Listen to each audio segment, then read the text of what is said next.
Hello everyone, my name's Pronyich. Today I'm going to be going over a few things regarding the back seat of the F-14 Tomcat.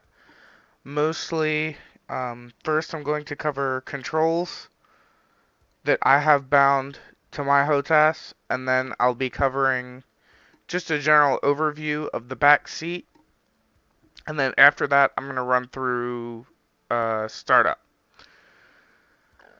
So, we'll start out with our controls. Um, So what I personally have bound, before I get started, I have an X56 from Logitech. That's my HOTAS. So you will probably have more or less controls than me. Um, so that being said, what I have bound is my HCU half and full action. These are pretty much an absolute requirement. You need these to operate the TID and DDD. Um, I've got my DDD interrogate friend or foe. This is clickable in the cockpit. You don't need to bind this. However, it makes things a lot faster. Um, the HCU modes I have bound as well, but again, these are clickable and they're very easy to get to. It's just my personal preference. I've got my air-to-air launch. That's also clickable. I don't know why I have that bound. And then I've got the tape player bound, which obviously is not a requirement, but I like the music, so I have it bound. Um, I've got that was on my stick, and then on my throttle, I have my two mic buttons, one for the intercom and one for my actual radios. And then I've got my flare and chaff single dispense bound.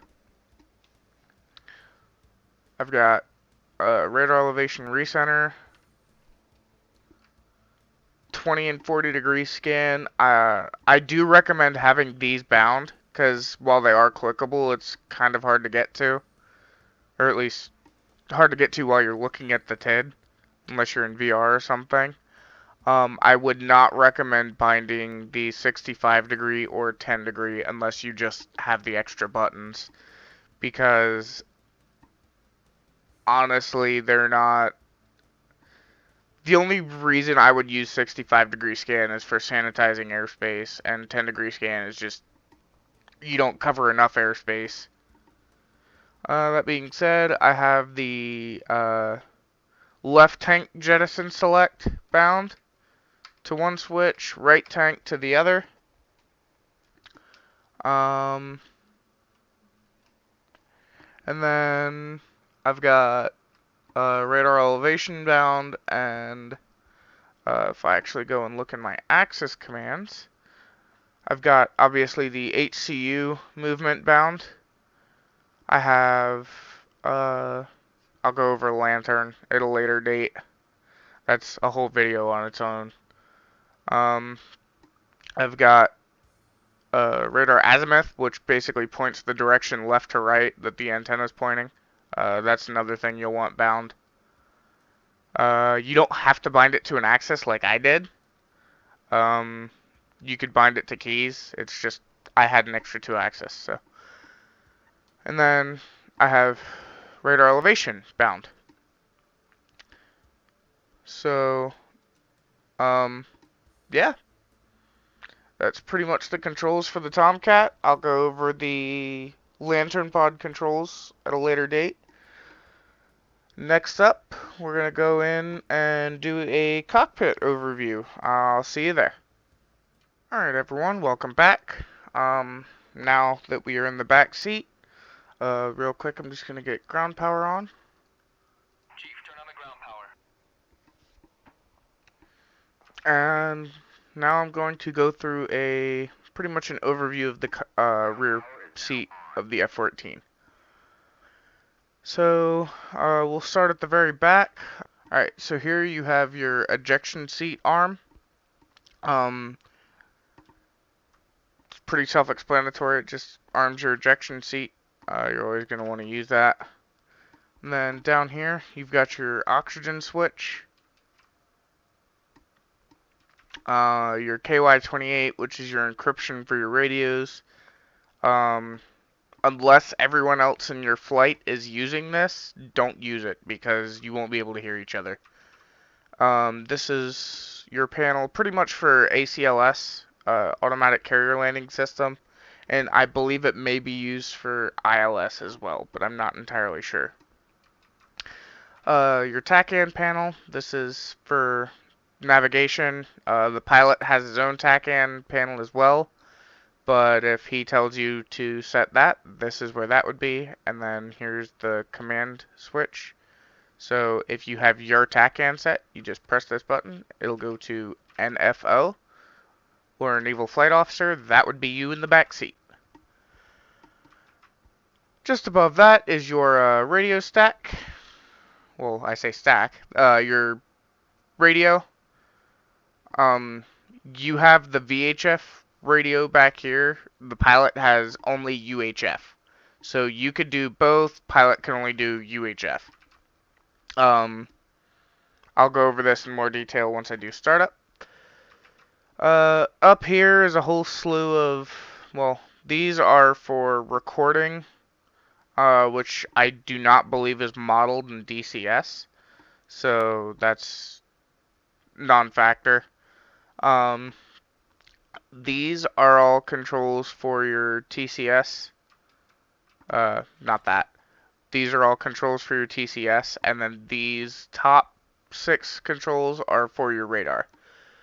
So all you really need to know out of these is um, your field of view selector, so zoomed out, zoomed in, and then actually I can give you ground, or I can look at that and show you, maybe. We'll come back to that. So yeah, you've got that, and then your slave for the TCS, so it can either, I'm not sure what, this is the default, this is normally what I leave it on. Unless we're using it for visual identification and air-to-air, then I will set it all the way up to radar slave. Because then, whatever you lock the radar onto, the TCS will point to it. Oh, there's a TCS now. So, yeah. Move TCS around. So, obviously you've got, there's your narrow field of view. There's your wide. I'll go over this more when we do air-to-air. Excuse me. So, above that, you've got what I like to call the weapons panel. Not sure what it's actually called, but that's what I call it. So, we'll start on the left here. Here is your tank jettison select. So, these 2 pylons are strictly for the bags. So, if you want to jettison your fuel tanks, you just put these 2 switches up and then jet. So yeah. This is, like if you're jettisoning your weapons, you can select between pretty much jettisoning the whole bomb rack or whatever rack you have them, basically the racks and just the weapons themselves. Um, that's pretty much all that is. Obviously, this is your jettison switch. If for some reason your pilot has master arm on and you click this to jettison things and they don't jettison, you can uncage this and do an auxiliary jettison, and that should work. If not, you've got bigger fish to fry. That being said, here is your bomb arm. So if you have bombs and your pilot is fenced in, For bombing, you're going to want to select whatever pylons have the bombs that you want to drop first. And let's say these are Mark 20 Rockeyes. So you'll come up here to the weapon type selector. This is a real pain to see in VR, by the way.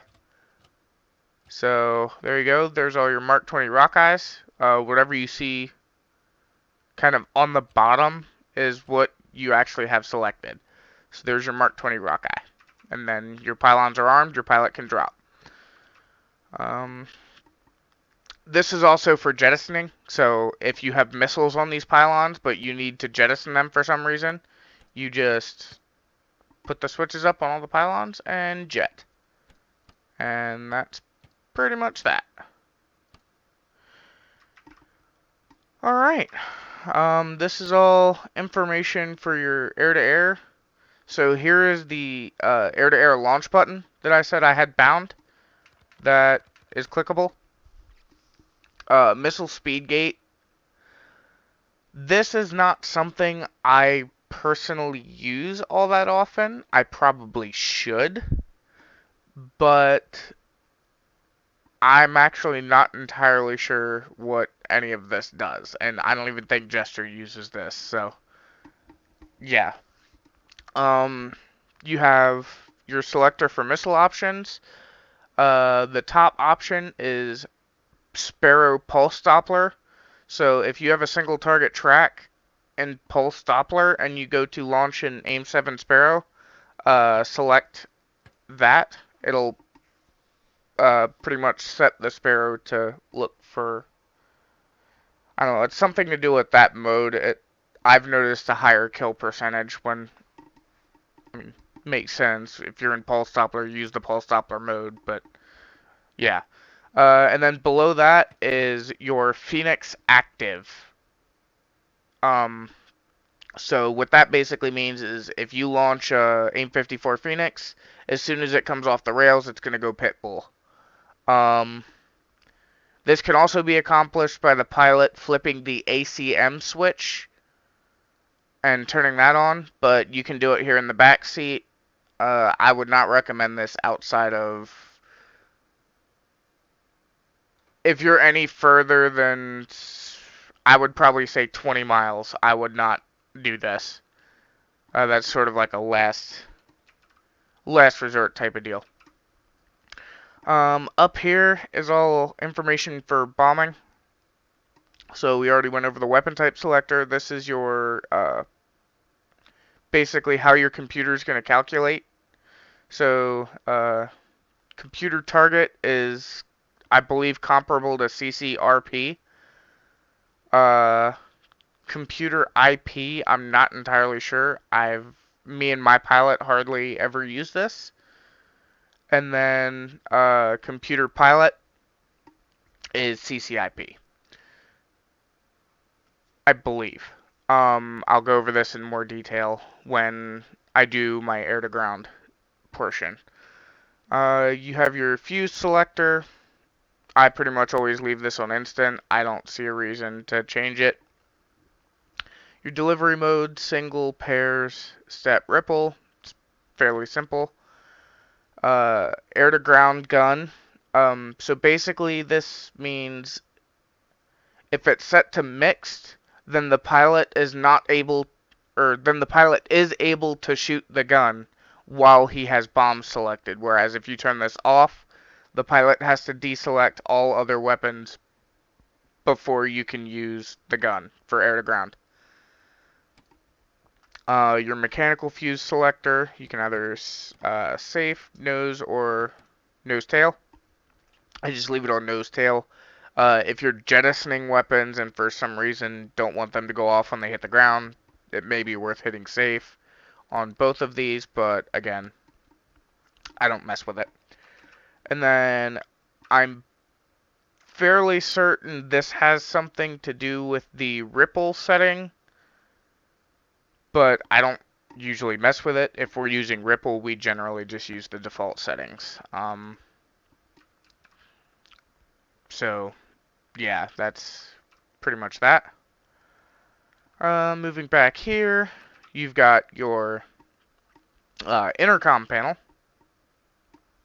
So cold mic is you have to hit the intercom button to talk. Hot mic is your intercom is constantly transmitting. And radio override is you are transmitting unless you're talking on the radio. Um, I generally have mine on cold mic. This is your amplifier selector. Backup uses the pilot's amplifier in case yours for some reason breaks. And then emergency, I'm not entirely sure what that uses, but obviously if both your intercom systems aren't working, you may want to use emergency.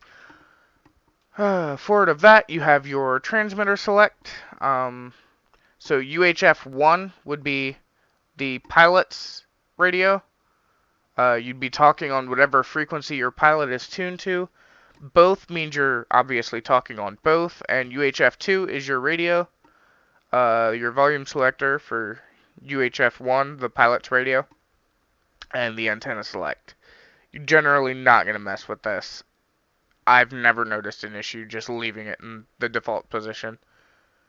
KY mode, again, this if you're using this, it should be brought up to you in whatever briefing you have, because if you use this and other people aren't, you won't be able to talk to them because your radio will be encrypted. Um, your computer address panel, this is pretty much the hub where you're going to input all of your information. Things like waypoints, home base, when you're doing your INS, which we'll go over in a second, all that will be inputted here. And then you have your backup ADI. This will tell you what frequency the pilot's radio is set to. This UHF indicator here. Your altimeter, airspeed indicator, pretty self-explanatory. Target size switch. This is used for launching Phoenixes. Basically, the target size correlates to basically how far the missile will travel until it goes pitbull. I'm not sure of the exact, basically when the missile goes pitbull for each setting. I'll have to look that up for the air-to-air tutorial, but that is what that does. Right of that, yeah, none of these. Oh, forgot main lobe clutter. So, if you are in the pulse search mode, your main lobe clutter is essentially sort of a filter for ground clutter. So, if the AUG9 detects that something isn't moving and you have this in the up position, it will filter it out. However, I do not recommend using this because if you filter it out, there could be aircraft on the ground, like on the deck, that are flying, that are basically notching your radar. If you leave this out, or if you leave it on auto rather, um, it won't filter that stuff out, and it's basically impossible to notch the pulse search mode, um, from what I've been told. Right of that, you obviously have your DDD. This is where all the raw data for the AN/APG 59 radar is displayed. I'm not sure what the aspect is for. I would assume that's something to do with missile launches, but I don't use that. I don't use this either. Closing velocity scale. Yeah, I'm not sure what that's for. This is basically uh, I'll go over this when I go over the radar modes, because without actually having the pulse search going, it's nigh impossible to explain. Your range selector for the DDD, so if you're in pulse search mode, you can flip through the different ranges. It's in nautical miles, obviously. Your antenna position. So the left side, the arrow moving, shows the direction the antenna is currently scanning. And then the right side is the pretty much what you have the antenna set to. Below that is your TID. This is where the magic happens. So, yeah, this is where you're gonna have your head most of the time, unless your head's up looking out the cockpit. I'll go over this more when I do startup. Actually, that reminds me. Turn those off. Right of that, you have your radar modes. These two buttons are not modeled, rather. This is your IFF interrogation button. Again, that's another one I have bound, but is clickable. These are your two single target track modes. You have pulse Doppler and pulse. I'll go over these more when I go over the radar.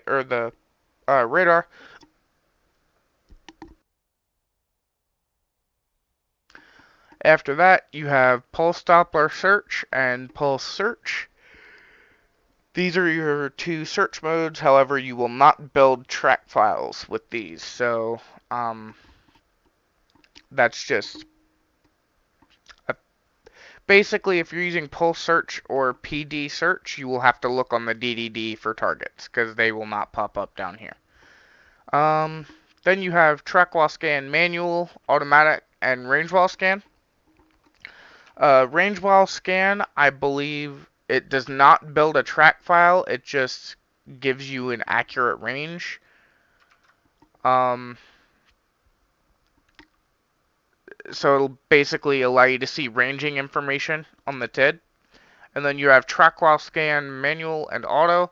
These will actually use the AUG9 to build track files and keep track of which way an aircraft is heading.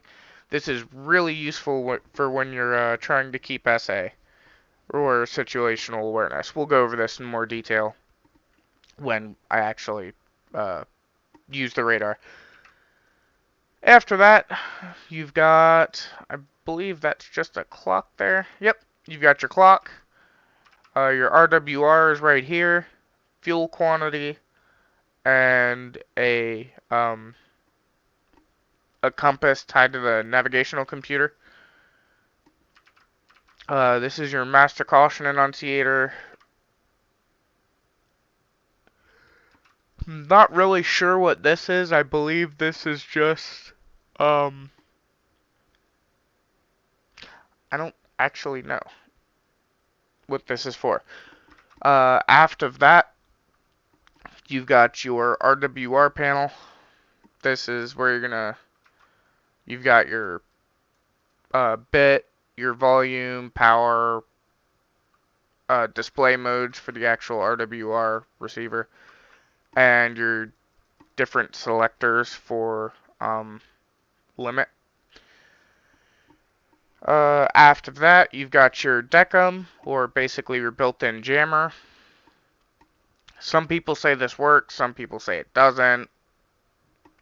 It doesn't hurt, so I always turn it on, but that's up to you. I'll go over this in startup. This is your ANLE 39, which is your chaff and flare dispenser. Flare mode, pretty self-explanatory.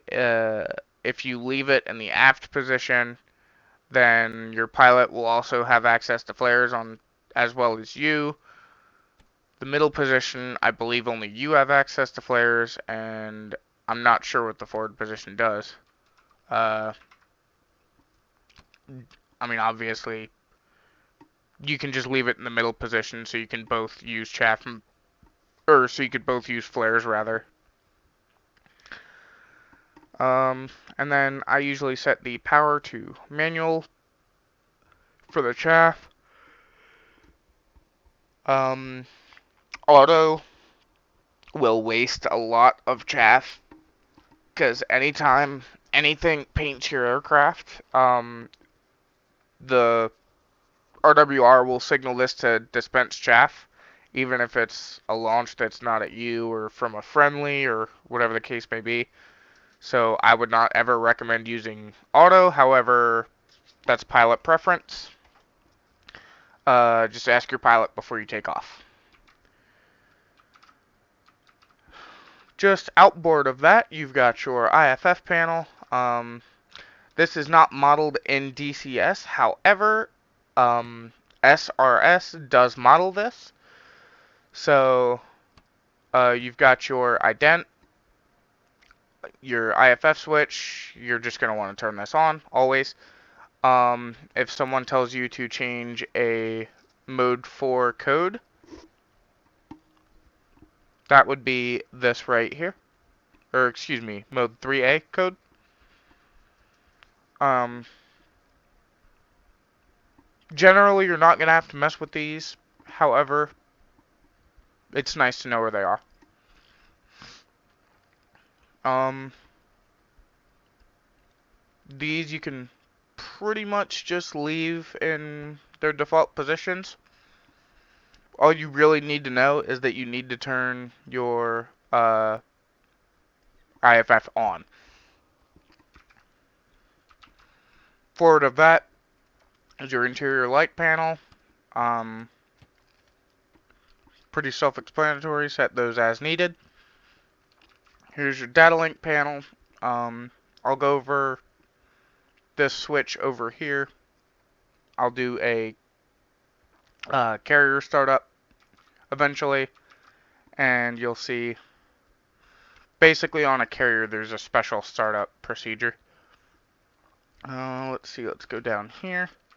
Here's your actual data link panel. You're going to flip this switch forward to turn the data link on, and then you'll set your frequency here. So if your frequency is 318.7, the 3 is hardwired. You've got the 1, 8, 7. Bam, there's your frequency.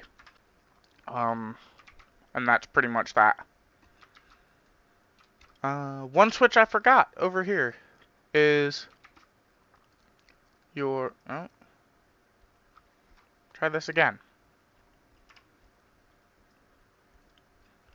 Down here, you've got your cooling switch. So if you're bringing Phoenixes, you're going to put this forward. If you're not bringing Phoenixes, put it aft.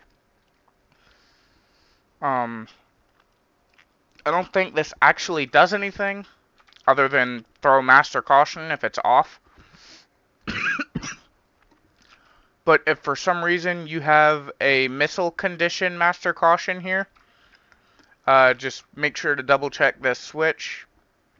If you have Phoenixes, make sure it's in the forward position, and that'll turn off that master caution. So that's pretty much the cockpit walkthrough. Now we're gonna go ahead and start it up. So, as I said, first thing I normally do, arm my ejection seat, oxygen, move up, set these as needed, TACAN, set as needed. I usually turn it on the ground, and then if I need it later, I'll set it. After that, I set my radio mode to TR and G, which is transmit, receive, and guard. And then I'll right click this outer ring one time to put it into the manual frequency mode. That's just what I prefer. Set volume as needed. Skip over this. Make sure your ejection CMD lever is aft. That's where you're going to want that. If I'm carrying an air-to-air loadout, I will set the tank jettison on the ground. That's just my personal thing. Your pilot may not want you to do that. It's up to you. Uncage your backup ADI. You're going to go ahead and flip these on and flip this to the center position. And we'll wait for this to come up.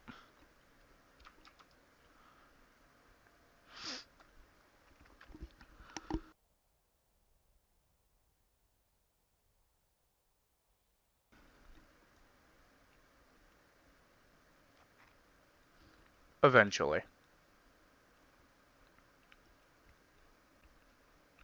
I'll probably cut this.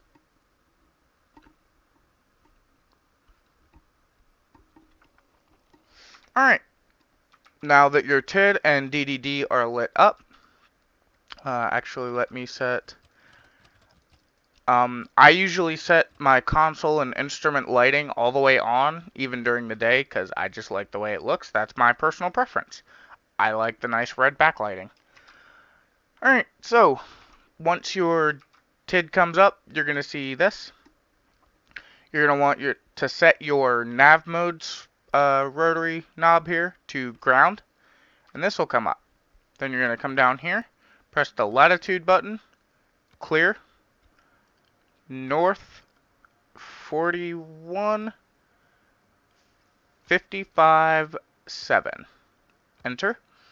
And then your longitude is going to be long, east 41, 52, 0. Enter.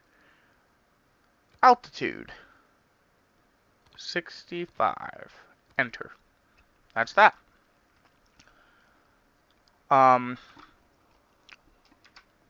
With automatic stored heading, it'll take roughly 2 minutes for the INS to align. Without automatic stored heading, it takes roughly 8 minutes for the INS to align. The first line is pretty much the minimum to use the AHRS navigation mode. I would never recommend aligning to just that unless you are scrambling. And then your second line way over here is your course align.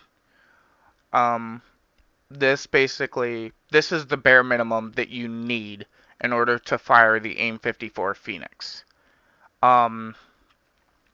You cannot fire the Phoenix if you don't align to at least this point. And then after that, on the very right side, you've got your fine align, which is your max alignment in the F-14. Once it gets to this line, well, you'll see it. So, there's our minimum.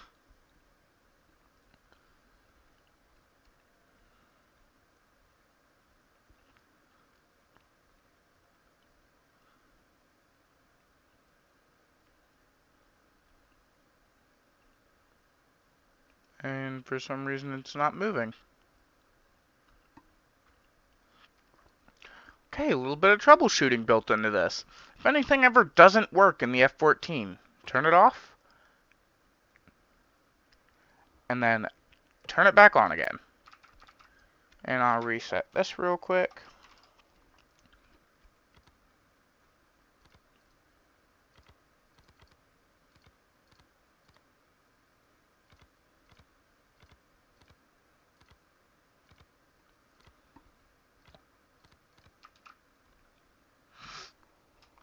And we'll see what it does.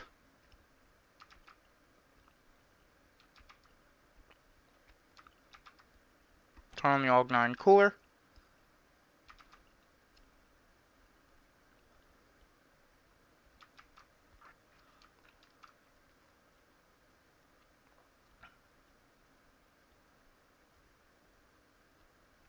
Go ahead and set my altimeter pressure.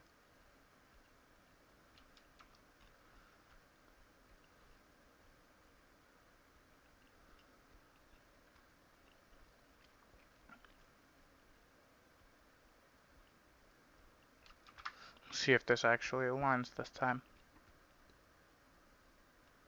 Well, while that's doing that, we'll come back to that. You can turn on your RWR, set volume as desired, turn on data link, set frequency as required, DECM to standby. You're going to set your power mode for your ALE either to auto or manual. Set your flare mode as desired. This is your basically what you have in each bank of the ANLE 39. This is set when you load it on the ground, so you don't really need to mess with this. And then you're going to turn your IFF on, and that's pretty much startup. Okay, so as you just saw there, uh, when you have when you get to this line, you'll have just a diamond. It'll turn from that little caret into a diamond. That means you have course alignment. At that point, you can feel free to set this switch to INS and you can go. Once you have final line, it will obviously stop all the way over here and you will get the little dot in the middle. That means you are final line. You can no longer get a better alignment. Set it to INS. And then you're going to right click this switch to put it into transmit. This means your radar is now transmitting. And then you can go ahead and set your decum to report, which means it will receive and then transmit.